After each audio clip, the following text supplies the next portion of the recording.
Hello. Welcome back to Lila at Lila Loves to Cook. For those of you that are new, I noticed that I have a few subscribers. Welcome to this crazy corner of YouTube. My name is Lila, and if you haven't watched any of my other videos, I actually don't love to cook. I know how to cook, and I don't like bringing frozen food to the table for my family, so I just force my ass in here.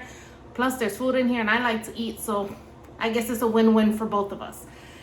Today I'm going to make my version of chicken quesadillas with Mexican rice and refried beans. The reason I say my version is because it's not necessarily authentic, but it's really good. My family loves it. Before you come at me like, oh, that's not how you make it. You do you, boo. You make it the way you make it. This is how I make it.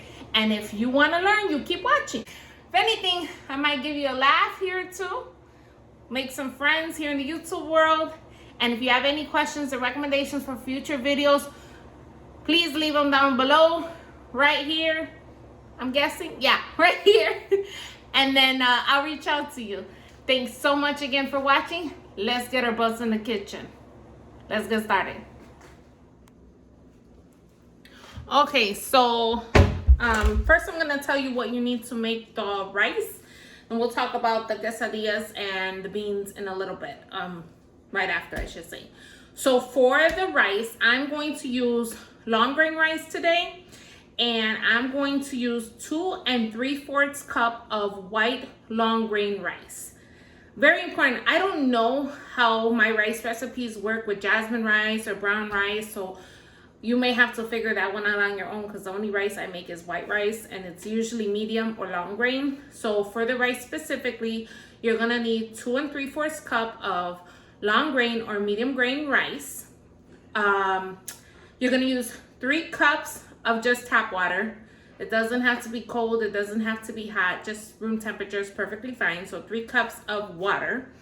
And then you're gonna use 1/4 cup of vegetable or corn oil, or even canola. So 1/4 cup of oil. It could be vegetable, corn, or canola, whichever one to your liking. I wouldn't use any of the other ones because it can alter the taste, and some oils cook at different temperatures, so you don't really want to mess with that.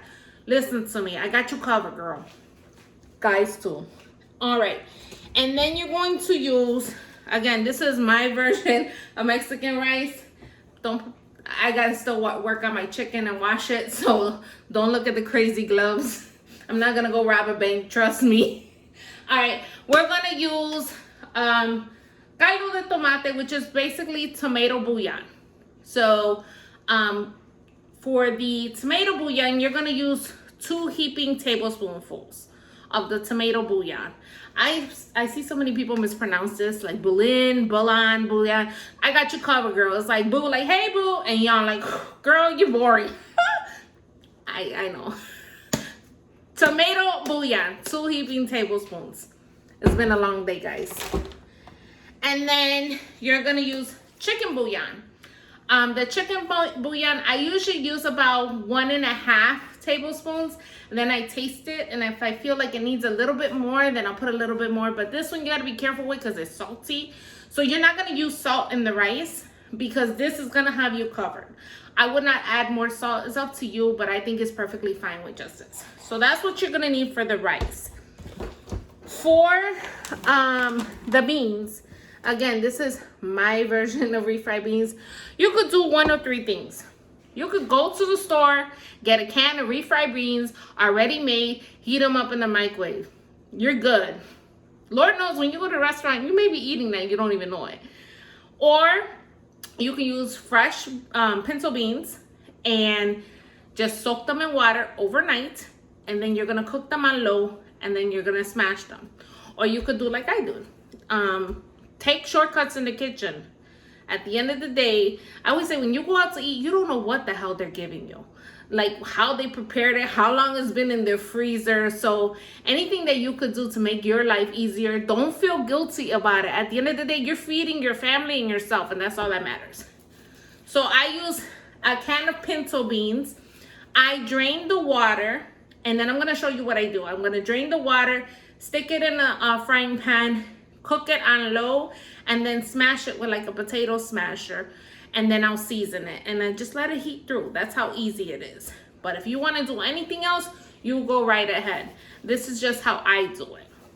And then for the chicken quesadillas. So what do we need for the chicken quesadillas? I got a mess going on here. So you're gonna need flour tortillas. Any flour tortillas is fine.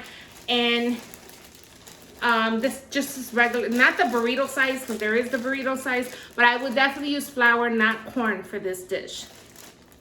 One round makes 4, because you're gonna cut them like this.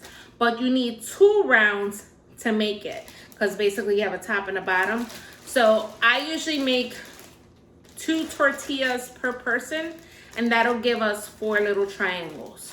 You'll see what I'm talking about. So flour tortillas. I use the Mexican Fiesta blend oh my goodness, chicken. Cheese. But you can use Chihuahua cheese, you can use whatever you like. But I like the Mexican Fiesta cheese, so it's totally up to you. I'm going to use 1 white onion, so a Spanish onion, and we're gonna dice this up in rounds, circles, thin. And then I'm gonna show you a tip. I don't know about you, but I can't stand going to the grocery store. People act the damn fool. They're pissed off in the line with their coupons. I don't got time for all that. So the least I gotta go, the better. So when I do my meal plan, you see my meal plan there? When I do my meal plan for the week, I kind of figure out what I'm gonna make, and I try to get everything. And if there's something that could potentially spoil, I see if it's something I could freeze. If not, I make that first. So one thing I do is I get a bunch of peppers. And as soon as I come from the grocery store, I wash them, I take out the core, and I cut them up. And I just stick them in the freezer. And what you can do is the day you're gonna make it, depending on what you're gonna use, you take out how many you want, and you're either gonna dice them or julienne them. It's so fancy, julienne. You know what I mean, cut them into strips, okay? And then, even though they're frozen, don't let them sit to the point where they get wilted. While they're still a little frozen, just run it under cold water really quick, and then you can dice it, and there you go. And then you just throw them back in the freezer. But for this particular meal, I'm not using green peppers, so don't pay attention to the green peppers. I'm gonna use the red and the orange. If I had yellow, but I think I used them all, I would use those 2. I wouldn't use the green because we want a little bit of sweetness to this, very little. You know, red peppers tend to be a little bit sweet, and it gives it a unique flavor. Don't use the green unless you really want to. That's totally up to you, but I use the red, the orange, or the yellow. And then just depends on what you want to your liking. I highly recommend you use it though, because it does give the quesadilla a really good flavor. So I'll probably use, I would say like each of these pieces look like this. So I'll probably use, I would say probably about 6 or 7 pieces. And then like I said, I'm gonna cut them into strips. And that amount I'm gonna use to make, actually I'm gonna make 8 or 9 because I have to make an extra one for hubby's lunch. So that amount is gonna make 4 times 3, 12. Goodness, it's gonna make 12 triangles. It's been years since I've been in school. You're gonna need olive oil. And the olive oil you're gonna need both for your onions and your peppers, as well as for your chicken. And I'll explain in a minute how you're gonna make the chicken. You're gonna use lemon. Can I say something you're gonna use? I'll stop that. I'll try. Lime juice. Again, it's a trend on my channel. I love using lime juice and vinegar in most of my meats. So you're gonna see that a lot. So if you're gonna follow me, you might as well get them too. Super cheap. So I'll show you how much you're gonna need, but basically you're just gonna eyeball it. We're gonna throw a little bit in the actual chicken. Cumin with the spices. I'm gonna show you because I don't measure when it comes to the spices on my meat, but I'll show you how much you use. So with the cumin, you want to use cumin because it's gonna give your chicken that smoky flavor. And for this dish, it's important. For your other seasonings, I would recommend adobo with the orange cap. This one, I always say I love this one on chicken. It has like a citrus flavor, but it's totally up to you. If you can't find this one, you could use the red one. And this one is, this one has black pepper. So if you're gonna use the one with black pepper, you don't have to use more of the regular black pepper, but we are gonna use the cracked black pepper, and I'll explain that in just a minute. All right, and if you find the adobo that got the green cap, that one has cumin in it already, so you don't have to add extra cumin. All right, onion powder, garlic powder. Say this all the time, don't use onion salt or garlic salt. I did that one time. It was interesting. It was nasty. It was too damn salty. So that's why I always remind you guys, do not use garlic salt, onion salt. Sometimes we pick it up and we don't really pay attention. Make sure you just get the powders, and I'll show you how much you're gonna put on. Same thing with the black pepper. I always have a problem saying this. Black peppercorns. Whenever you're gonna make like a steak, a burger, or even this chicken, not for all chicken, but for this particular chicken, I would recommend it. Cracked black pepper. It makes a huge difference. I'll show you. I say I'll show you, but it's not like I'm gonna let you taste it. I wish I could invite you all into my kitchen. Trust me. You should see my house on Thanksgiving. I don't let nobody cook anything because I love cooking for everybody, and I just have so much food. If my family's watching, hit me up in the comments. Let them know it's true. And then you're gonna use butter. There you go. You're gonna use, it just comes out naturally. I'm sorry. I'm not apologizing shit. Forget that. This is how I speak. You're gonna use butter. You can use butter stick, but just make sure it's at room temperature so you can spread it, because you're actually gonna spread this onto both sides of the onto one side of each of the tortillas. So just this butter is fine, but make sure, and like I said, you're just gonna spread a thin amount, so there's really no measurement for this. But if you use the stick butter, just make sure that it's at room temperature so you can spread it. All right. Oh, and then of course our chicken. So I'm gonna cut, this is a little over 3 pounds of boneless, skinless, thin sliced chicken breast. Boneless, skinless, thin sliced chicken breast. The reason I use this is because, like I say, I like bringing good things to the table, but sometimes we don't have time. And any little shortcut that I could take, I will. Another thing is I can't stand touching chicken. Can you tell?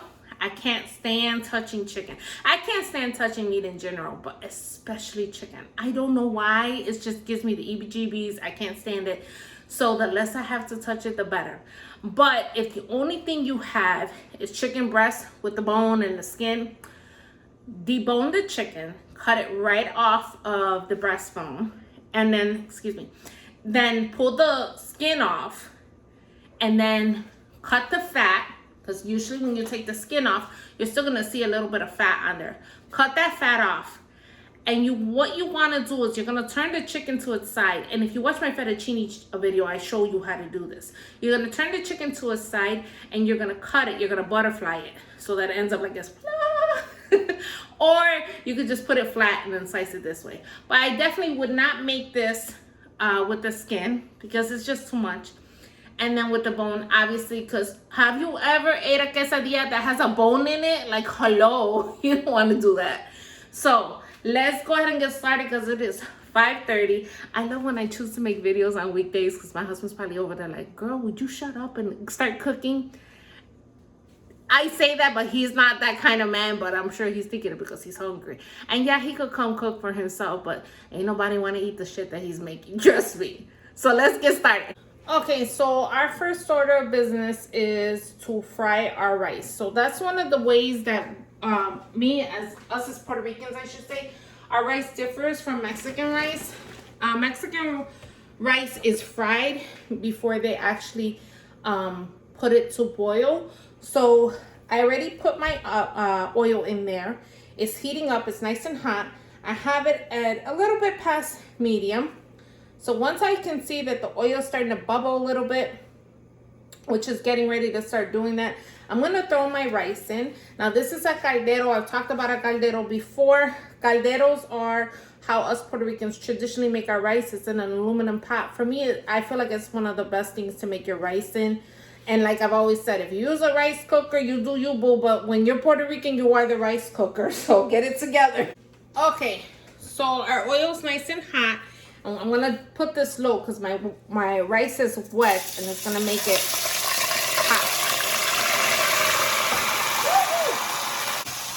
So what you wanna do is you wanna move your rice around in that oil.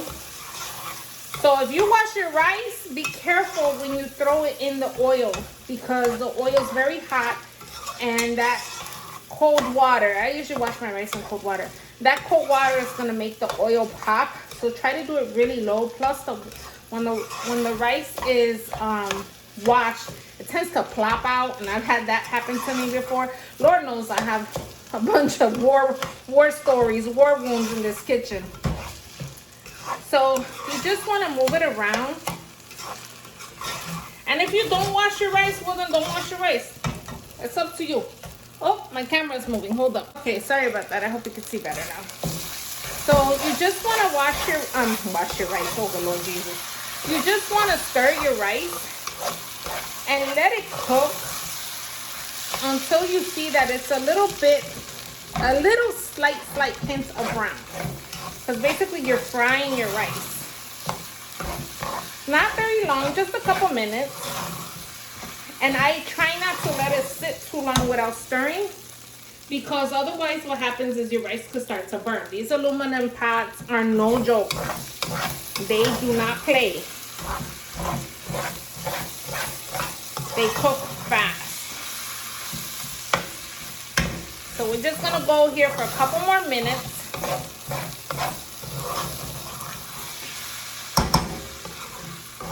And we'll be ready to add our water. Like I said, our oil's already in there. That's how we're frying the rice to begin with. So you put your oil in, you let it heat up, and then you brown your rice. Well, not brown, but you know what I mean. Just let it cook a little bit in that oil. And you want it to cook evenly, so that's why you gotta move it around. Plus, it tends to get stuck because, again, these pots are no joke. So I see some of my pieces, again, every time I bang the pot, I think of my mom. My mom, she passed away in 2013. I am surprised that I know how to cook because she did not allow us to cook in her kitchen. She allowed us to watch. And when I did try cooking in the kitchen, I said this story before, and we banged on her pot, oh, she would have a damn heart attack. Don't bang on my pot, the pot's gonna burn. I'm like, Lord Jesus. All right, so our heat is on medium high, and I'm gonna go ahead and add my water.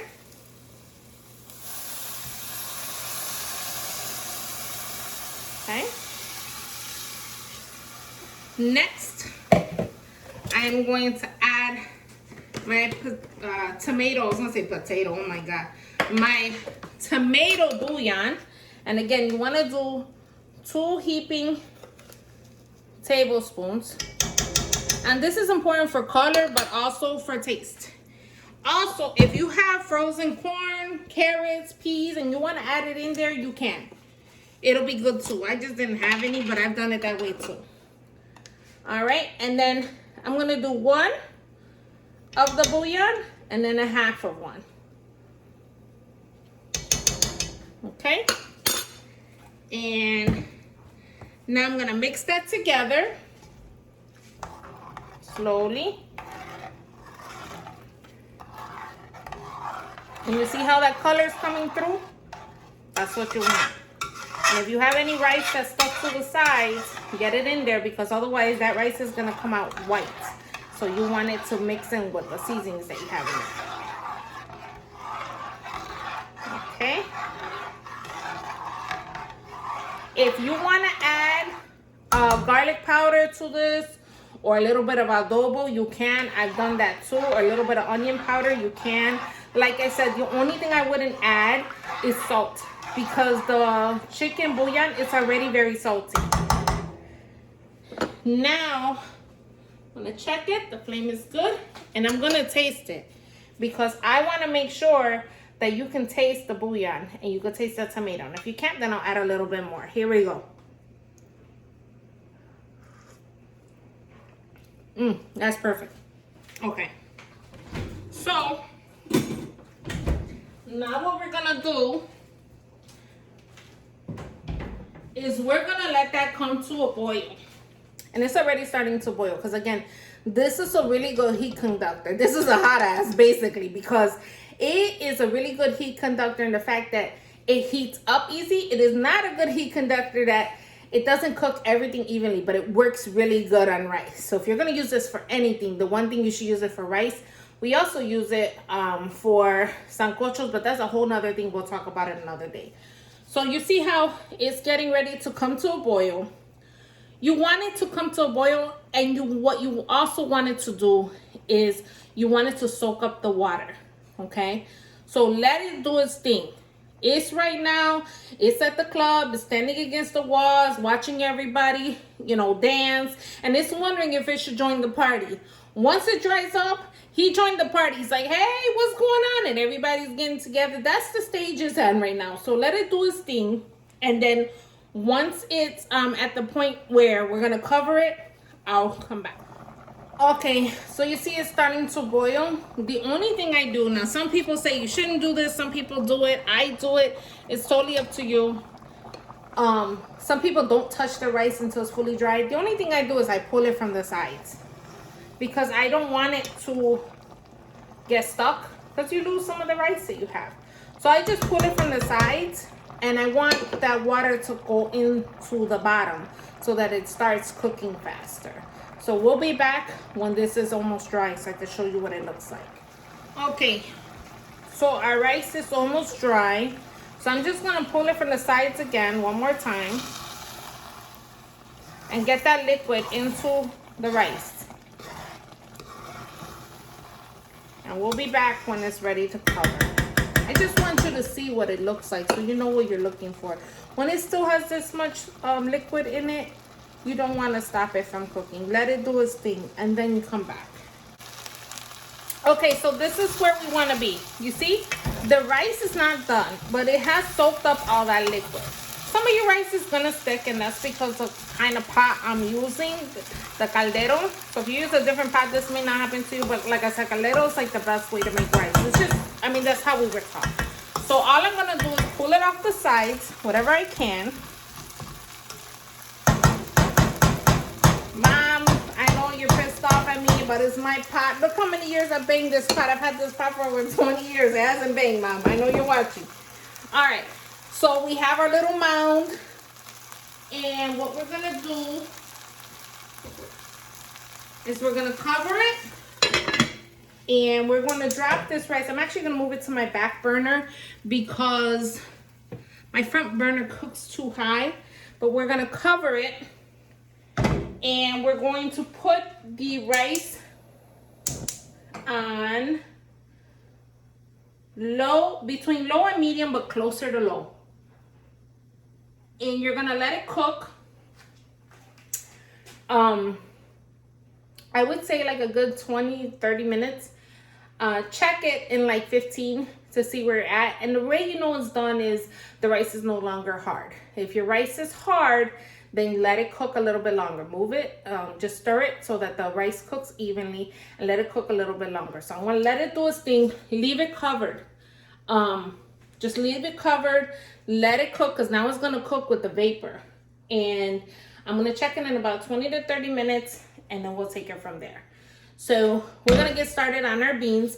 I've already drained my can of pinto beans, and I'm going to put my beans on low. Again, this is like a power burner, so it cooks really fast, so I'm always careful with this burner. And what I'm gonna do is I'm going to season them. And I'm gonna season my beans with adobo, garlic powder, and onion powder. If you don't want to season your beans with anything, that's okay too. This is just what I do. And I just sprinkle a little bit of each on. Okay? I do not add salt because adobo has a little bit of salt, but also you have a lot of flavors going on with your other stuff. So there's really no sense in putting salt. So I just sprinkle, like I said, a little bit over it. Okay. Now, if you have somebody that pissed you off recently in your life, this is the time that you want to think about them, because you're going to take your potato masher. I have a plastic one and a metal one. I like using the metal one just so I could get this done faster. And again, it's on low. And you know what? Think of that person and be like, what'd you say about me? Get in there. Get your aggressions out. Them kids get on your dang nerves. Think of them. Your husband bothering you. You might need like 3 cans of beans for that one. But so you're kind of like popping the bean, and you want it to be creamy. So I just keep going, and it just depends on what consistency you want. If you want it completely smooth, then just keep doing it until it's completely smooth. See how it's starting to look more like a refried bean? Okay, so keep going.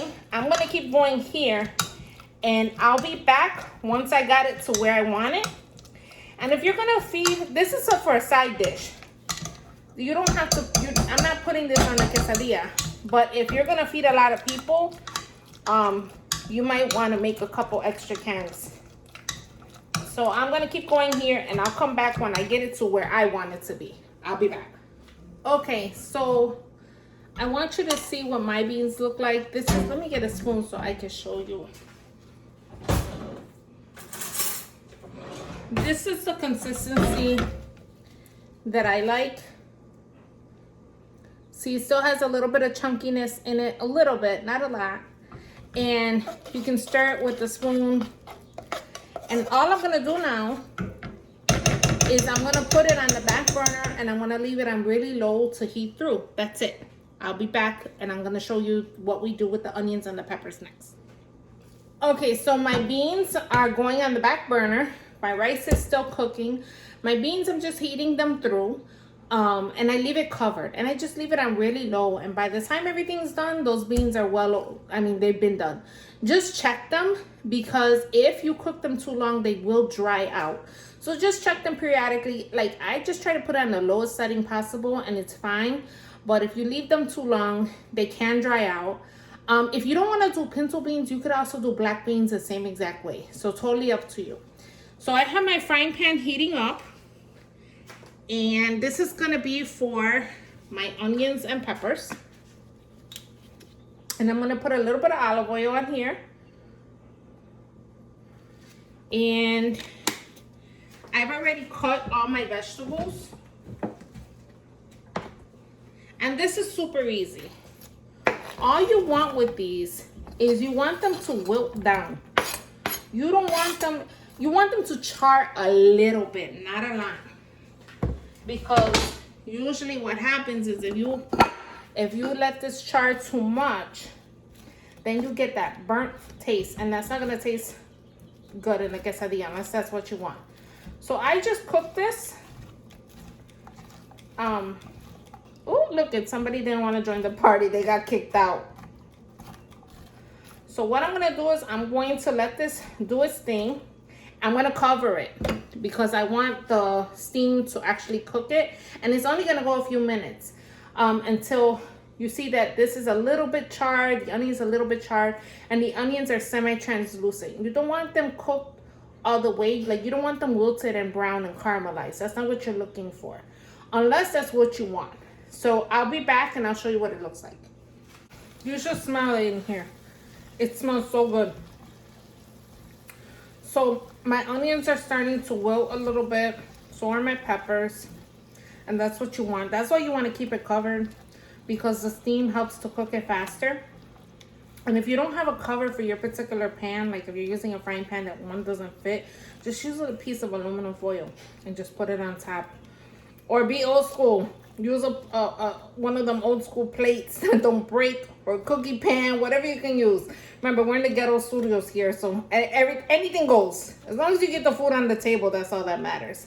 So it's starting to wilt. What I'm gonna do, what I mean by wilt, in case you don't know what I mean, you see the onion you could start to see through it a little bit. It becomes limp, and they're soft. So I'm gonna go ahead, I'm gonna move it to the other burner so I can start my chicken here since it's next to the camera. And I'm gonna show you how I do that next, but I'm gonna move it to the other burner just so you can see. One day I'll have a kitchen, you know, when I become the ghetto Rachel Ray, where I could actually have the camera in front of me and you can see what I'm doing. But until then, you know, we're low budget studios. We gotta work with what we have. So let me get started on my chicken. I'm gonna show you that next. Okay, so here I have 4 boneless, skinless, thin sliced chicken breasts. They've been washed. See how thin they are? And I'm gonna show you how I season them. The first thing we're gonna do is we're gonna take our adobo, and we're only gonna season one side first, and then we'll do the other side. I'll explain why. Just sprinkle it on, whatever your heart desires. Your garlic. Don't be afraid of seasoning. There's no salt here. The adobo has a little bit of salt, but you're okay. Onion. And then cumin. Just be careful with the cumin because the holes in the cumin bottles tend to be a little bit bigger. So just be careful with that. All right.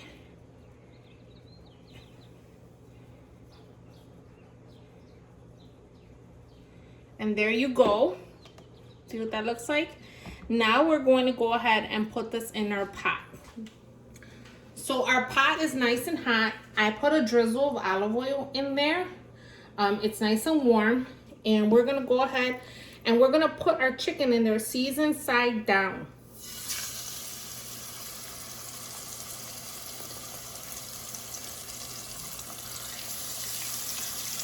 Okay. My heat is on low medium, or medium low, sorry. I guess it's technically the same thing. Okay, let me wash my hands and then I'll show you what I'm gonna do next. So now what we're gonna do is we're going to sprinkle lime juice and vinegar on each piece. Just about a teaspoon on each piece. Okay? And the reason we didn't season the other side is because then when we pour the liquids on it, the seasoning would have rolled right off. And we don't want that.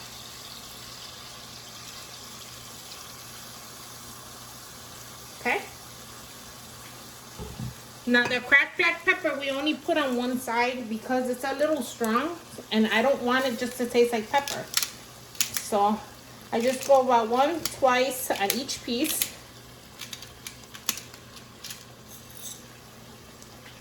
And then I'm gonna go in with my adobo. Same thing, just sprinkle it on. My garlic and onion powder.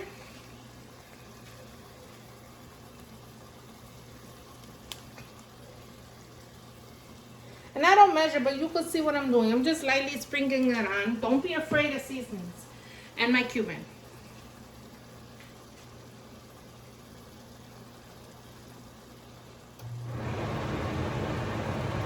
Okay. Now what you want to do, you see the liquid that the lime juice and the vinegar brought to this dish? You see how it's boiling? That's a good thing. What's going to happen is eventually the sugars in the lime juice are going to caramelize the chicken, and the chicken comes out really good. It's one of my husband and my daughter's favorite. Like, usually the chicken disappears before I even finish making the quesadilla or anything else I'm making with this chicken dish. So I'm going to let it keep cooking, but I'm going to cover it because I want the steam to finish cooking this chicken, or to cook it through. When I see that the chicken looks white, I take my spatula and I just bend it a little bit. If it looks white in the other side, but it looks like it's not cooked all the way, it's a little tiny bit pink, I just turn it and I let it finish cooking. I'll show you what that looks like. For now, we're just going to cover it. And let it stay on in between low and medium. All right, so I want to show you what the peppers look like now. I got a lot going on here, all 4 burners going.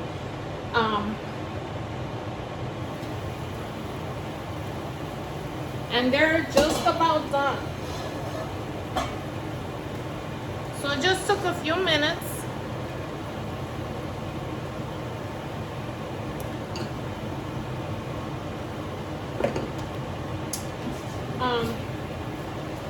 There you go. Yeah, they're done. See how they're wilted? See what that, it smells delicious in here. You could let them cook a little bit longer if you want it to char a little bit to get a little tiny bit brown. But I'm gonna leave mine like this. Now it's totally up to you. But it smells so good. Oh my God. Biggie, you want some? I love my t-shirts. All right. So there you go. Our onions and peppers are done, and I'm just gonna put this to the side. And I'm gonna let it cool off because we're not gonna use this until we're actually ready to assemble. So I'll be back. I'm gonna check on my rice and I'm gonna let you see what that looks like too. So my chicken is going. I'm gonna move my rice for a minute just to check on it. And I had a comment one time, use pot holders. I have pot holders, but this look, again, we're in the ghetto studios. This is what my mom used, little paper towels to hold her aluminum pot. So that's what I use. Plus, I have to move my rice pot so much because of my burners. The ones in the front are they're too strong to make rice. That I get scared that it's gonna catch on fire because the pot holders are so big. So the rice has been cooking for about 20 minutes. And it's nice and fluffy, which is what we want. See that? I hope you can see. Yes. And I'm gonna taste it. If you, it was more like 25 minutes. If the pieces of the rice, I was gonna grab on my hand, but you know what I am, because this is my kitchen. I'm not feeding you, I'm feeding me. When I have guests, I don't do this. Trust me, I don't do this. If you've eaten in my house, I haven't done this to you.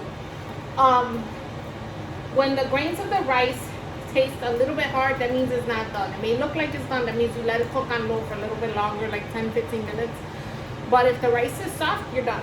So let's taste. It's good. I'm gonna let it go for 5 more minutes. I'm very low. Oh, that's good. And just let it finish cooking and keep warming while everything else is done. So when I come back, I'll show you what the chicken's looking like. Okay, so let's check our chicken and see if it's time to turn it. Remember, these are thin chicken breasts, so they're gonna cook faster. A lot of the liquid is gone. We're gonna cook it to the point where it caramelizes though. And all I do is I kind of just move it. See how easy it tears apart? And it's just slightly pink. I don't know if you can see that. And what I'm gonna do is I'm just gonna turn it and let it do its thing. It's already starting to caramelize. I'm gonna let it do its thing for about another 4 or 5 minutes. I don't want it to dry out. I just want it to finish cooking in the inside. And then we'll uncover it and let it finish caramelizing. So we'll be back and I'll show you what that looks like. Okay, so our chicken is done. It just went for another 3 or 4 minutes. And now what I want to do is I'm gonna put the heat up to medium high, but you want to stay very close, because the only reason I'm putting it to medium high is because you see that caramelization. I want that on all my chicken. And since there's still a little bit of liquid in here, you're not gonna get that yet. So this one is almost done actually. Look, beautiful. And the chicken is nice and done, completely done, tender. So I'm gonna take this one off because I don't want it to dry out. I'm gonna show you what the other ones look like. You can do this with chicken tenders. See how beautiful that is? Look at that. Once the sugar in the lime juice starts to soak up, it'll caramelize your chicken. And it tastes so good. I have made chicken salads with this.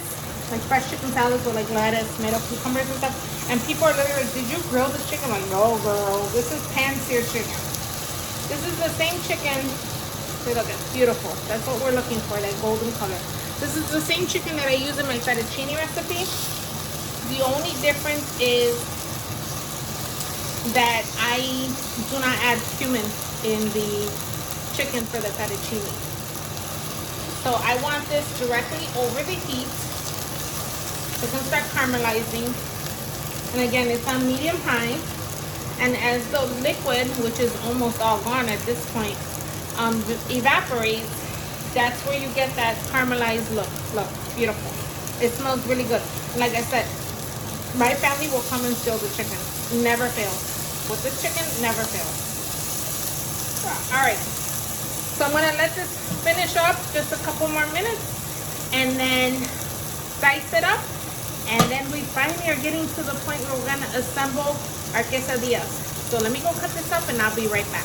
So this is what your chicken should look like when it's all diced up. As long as you didn't overcook it, it will shred. You barely even have to cut it. It just shreds right off. It's juicy and it's good. So let me go ahead and show you how you're gonna assemble all this, plate it, and we're getting ready to eat. So my pot is nice and hot. And I'm just putting gloves on because this could be a little messy because you're touching cheese, you're touching butter, and apparently I have a problem with that. But so I have buttered one side of my tortilla, just a thin, and you're going to put it in your pan, butter side down. Okay? And you're gonna move quickly because this happens fast. Then you're just gonna throw some shredded cheese all over the bottom, however much you want. Again, work fast because this is gonna heat up fast. Next, you're gonna put in those peppers that you cooked earlier. Just mix it, and if you have somebody that doesn't care for this, you don't have to add it, but I will say it gives it a lot of flavor. Then you're gonna throw in your chicken. And I probably actually made too much chicken, but it's okay, it's not gonna go to waste. We'll still eat it here.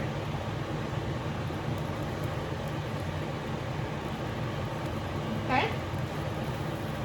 And then you're gonna go in, you're gonna put in another layer of cheese on top, as thick or as thin as you want it.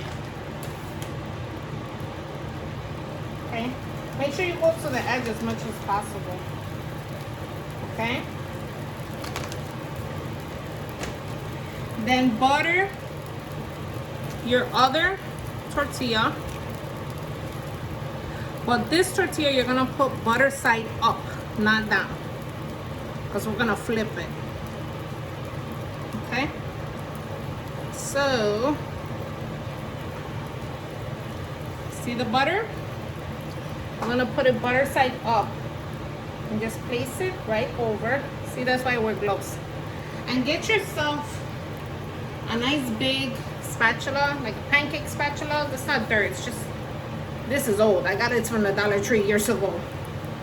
And you're gonna let this cook until it starts to look brown, like golden brown. It's not there yet. So I'll be back when it's where I need it to be. So this is the part that can get tricky. My camera's all type of wrong. Okay. It is brown on the other side, and now if you get this wrong and you make a mess, it's okay. Who cares? You're still gonna eat it, right? So you want to hold the top part. Get your spatula as far to the end as you can, and hold it and flip. And you see, I don't know if you can hear that because it's plastic, but it's nice and crispy. And all we want is for the other side to get crispy too. When we're getting ready to serve, we're gonna cut this in 4. So that's why I said if you have somebody that maybe doesn't eat that much, then you could split this between 2 people. But trust me, they're very good. You can do this with just cheese if you want. You can do it with the chicken. If you don't like white meat, you can do it with dark meat. Just cook it the same way.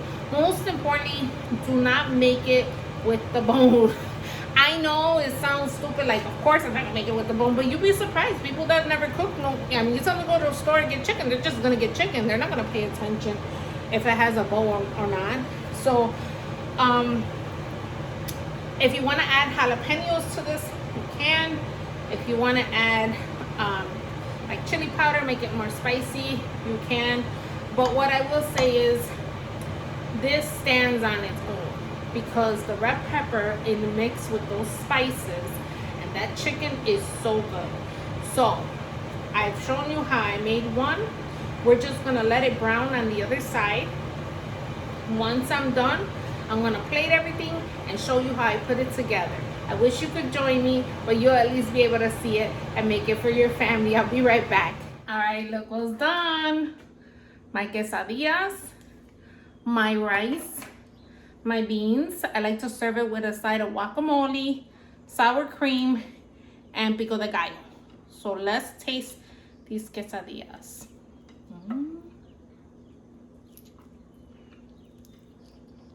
Oh my god.